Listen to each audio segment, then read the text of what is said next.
The sun hung low over the horizon, casting the lagoon in hues of molten gold. Its surface was glassy and still, broken only by the faint ripples where small fish darted beneath the water's edge. The lagoon stretched wide, its waters bordered by lush greenery that shimmered faintly as though touched by the Lumina itself.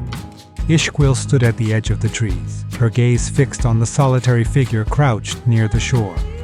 Achan knelt with his back to her, his attention consumed by the orb in his hands. The Aurelda Chronicles, Book 1, Prophecy of Resonance, Chapter 3, A Scholar's Purpose. The faint hum of the device reached her ears, a sound that seemed to merge with the natural harmony of the lagoon's stillness. "What are you doing?" she asked, her voice carrying clearly across the water. Achan startled slightly, his fingers tightening around the orb before he turned to face her. A faint smile broke across his face. "Custodian," he said, inclining his head in greeting. "You have a gift for finding me unannounced." "And you have a gift for losing yourself in your work," she replied, stepping closer. Her gaze flicked to the glowing orb, its intricate patterns shimmering faintly in the fading light. "What is it you're trying to accomplish?" He hesitated, as if measuring his words. "I'm testing a theory." He said finally. "The glyphs I studied at the Ceiba Sanctuary suggest that the Lumina's resonance can be amplified, translated into a vibration that can be felt, even used." Ix'Quil's brow furrowed, her stance steady but wary. "Used? The Lumina is not meant to be used, scholar. It is the pulse of life itself." "And life is not static. He countered, his voice calm but impassioned. It flows, it grows, it seeks balance. That's all I want, to understand its patterns and learn how to align with them." Her skepticism deepened, though her eyes flickered briefly to the glowing device in his hands. "The Council has not granted you their blessing for this work." "They fear what they don't understand." He said quietly, turning the orb in his hands. "But the Lumina isn't something to be feared. It's the very essence of harmony. If we can understand its flow, we can amplify its healing energy, guide it where it is needed most." "Guide it? She repeated, her tone edged with doubt. And who decides where it is needed? You?"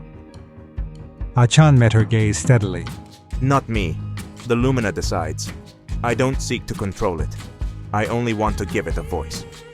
Her expression softened slightly, though the wariness remained. "A voice?" He nodded, holding up the orb. "This device doesn't manipulate the Lumina. It listens to it. The glyphs at the Ceiba Sanctuary showed me how the Lumina flows in patterns, like music.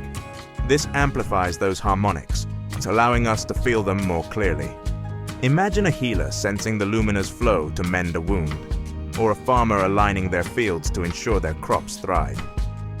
For a long moment, Ix'Quil said nothing, her gaze drifting to the lagoon. The still waters reflected the sky's fading light, but beneath the surface, she knew, lay an intricate network of cenotes, the hidden veins of the land where the Lumina flowed most freely.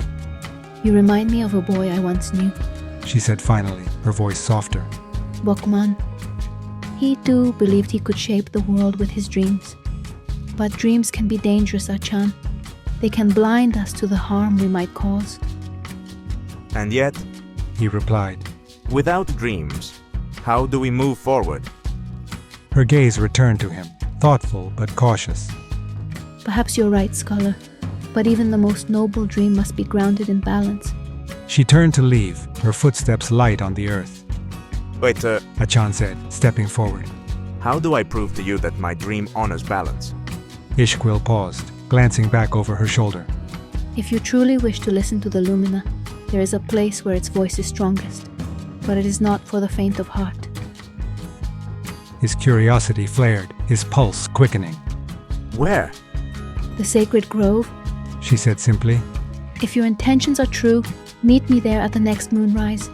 If they are not, the grove will reveal it."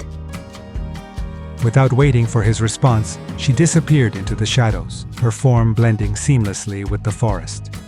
Achan stood motionless, the orb warm in his hands. He glanced back at the lagoon, its stillness a stark contrast to the current of determination rising within him. The grove, the very heart of the Lumina's flow. He exhaled slowly, the weight of his purpose settling over him.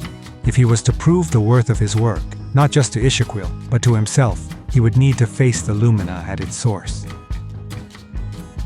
Read or listen to the first 10 chapters for free at Aurelda.com, where you can also stream the audiobook on 11 Labs Reader, download the ebook, or order the paperback. Find the link in the description below.